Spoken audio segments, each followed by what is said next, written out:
পরমারাধ্য শ্রী শ্রী বাবামণির রাতুল চরণে প্রণাম জানিয়ে এবং আমার সমস্ত গুরুভ্রাতা ও গুরু ভগিনীদের প্রতি সশ্রদ্ধ জয়গুরু সম্ভাষণ জানিয়ে আজকের পাঠ শুরু করছি। ওম অখণ্ড সংহিতা বা অখণ্ড মণ্ডলেশ্বর শ্রী শ্রী স্বামী স্বরূপানন্দ পরমহংসদেবের উপদেশ বাণী নবম খণ্ড। মহাপুরুষের উপদেশ মানিব কেন? একটি যুবক প্রশ্ন করিল, মহাপুরুষের উপদেশ মানিব কেন? শ্রী শ্রী বাবামণি বলিলেন, তুমি একজন সাধারণ পুরুষ, তিনি একজন অসাধারণ পুরুষ।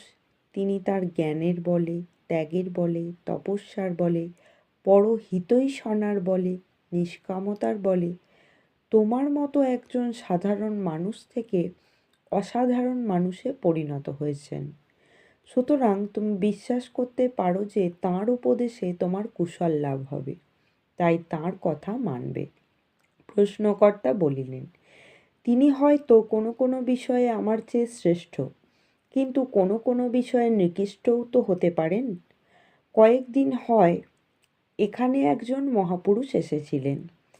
তিনি অনেক বিষয়ে অনেক ভালো কথা বলেন, কিন্তু স্বদেশ সেবা সম্পর্কে নীরব। আমি তো নিজের বুকের ভিতরে স্বদেশ সেবার জ্বলন্ত বহ্নির জ্বালা অনুভব করছি। এ বিষয়ে আমি তো তাকে আমার চেয়ে শ্রেষ্ঠ মনে করি না। শ্রী শ্রী বাবামণি হাসিলেন, অনেকক্ষণ হাসিলেন। এত হাসিলেন যে সকলে অবাক হইয়া গেল। এক একটা হাসির হিল্লোল আসিতেছে, আর যেন সমুদ্র বেলায় উচ্ছ্বসিত তরঙ্গের মতো আসিয়া আছড়াইয়া পড়িতেছে।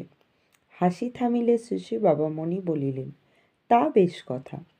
কোনো বিষয়ে তাকে যদি তোমার চেয়ে নিকৃষ্ট বলে মনে করো, তবে সেই নির্দিষ্ট বিষয়ে বরং তার উপদেশের পরোয়া রেখো না।